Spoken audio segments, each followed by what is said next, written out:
Hi,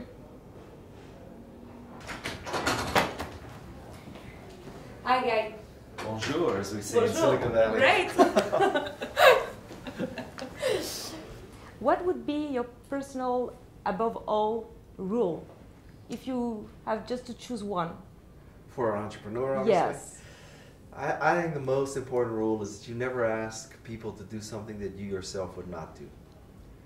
Yeah. So if you're asking a restaurant owner to do something that you wouldn't do if you owned a restaurant, you're gonna fail. Yes. That's a very good test for what you ask your customers to do, what you ask your employees to do. That's a very good test. That's probably the best test. Assuming you're not a nutcase who will do anything. Okay. And do you feel entrepreneurs from Europe are different from others, for example, Silicon Valley?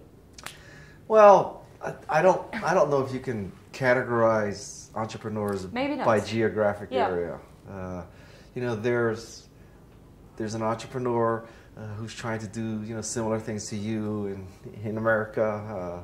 Perhaps there's more in America, but I think they're more similar than they're different.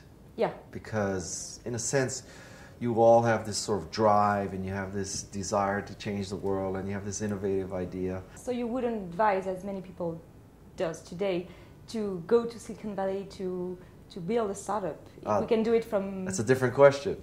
Okay. The advantage of being in Silicon Valley is that there is more of an infrastructure there for startups. Yeah. Venture capitalists, lawyers, PR firms, But even beyond that, I think the mental approach to startups in Silicon Valley is probably different, particularly than here. In Silicon Valley, for example, people expect you to want to start a company. Yeah.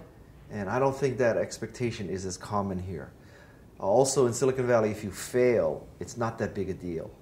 I suspect that failure here is a bigger deal than failure in Silicon Valley. So there are some key differences.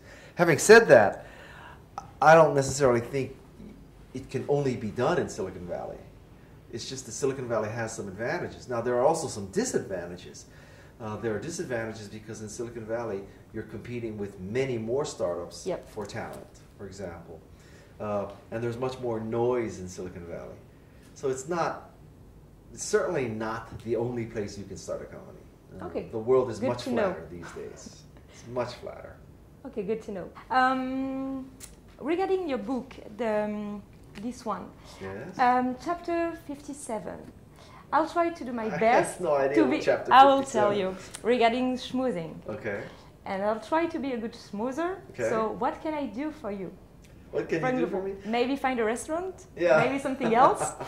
What would it be? Well, what you're alluding to is, I think that what makes a person a good schmoozer or a good networker is not that they have an attitude of what can the other person do for you as much as what you can do for the other person. That is what makes a good schmoozer and a good networker.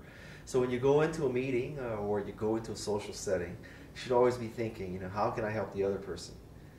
Which is very different. Most people are thinking, how can that person help me? Help me, yes. And that's the difference between a great schmoozer and a lousy one. Okay. Nice to know. And regarding books, are you now writing a new book? Indeed I am. Oh, great. I'm not traveling. Well, actually, I woke up this morning and in this room, or the next room, one of these rooms, I spent about 2 hours writing. So I'm writing a book called Enchantment. Yeah. And it is a book to help people influence and woo and persuade people. It is, if you will, Dale Carnegie wrote a book called How to Win Friends and Influence People. Yeah. 70 years old.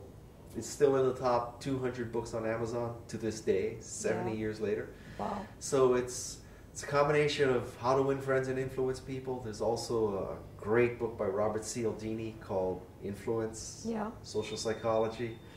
And what I'm trying to do is write a book to help people enchant people. Great. That's the goal.